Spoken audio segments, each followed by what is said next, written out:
पाहणार आहोत राजकीय बातम्या। उपराष्ट्रपती जगदीप धनखड यांचा राजीनामा। आरोग्याच्या कारणास्तव उपराष्ट्रपती धनखड यांच्याकडून पदाचा राजीनामा। तर हरिभाऊ बागडे यांचं नाव उपराष्ट्रपती पदासाठी चर्चेत। सूत्रांची माहिती। खरगेंनी बोललेलं रेकॉर्डवर जाणार नसल्याचं नड्डांचं वक्तव्य। काल नड्डांनी राज्यसभा सभापतींचे अधिकार हातात घेतले, हा उपराष्ट्रपतींचा अवमान। संजय राऊतांची टीका। जगदीप धनखड यांचा उपराष्ट्रपती पदाचा राजीनामा राष्ट्रपती द्रौपदी मुर्मू यांनी स्वीकारला। तब्येतीच्या कारणामुळे राजीनामा देत असल्याची धनखड यांची माहिती।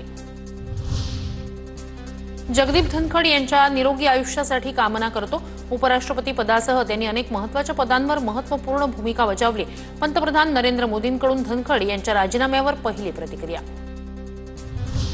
धनखड यांच्या राजीनाम्यामागे काहीतरी गूढ। खासदार अरविंद सावंतांना शंका।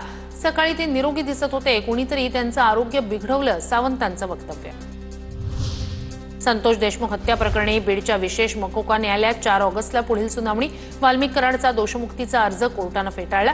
कराडनंतर आता विष्णू चाटेसह सर्व 7 आरोपींचा दोषमुक्तीसाठी अर्ज, तर वाल्मिक कराडकडून जामिनासाठी अर्ज। सरकारी वकील उज्ज्वल निकम यांची माहिती।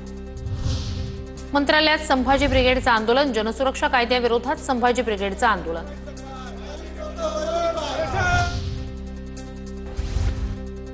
मुंबई पालिका निवडणुकीसाठी भाजपची रणनीती। प्रत्येक आमदाराची 5 कामं होणार। तर ठाकरे बंधूंच्या युतीनं काय होऊ शकतं यावर फडणवीसांनी आमदारांची मतं जाणून घेतल्याचीही माहिती।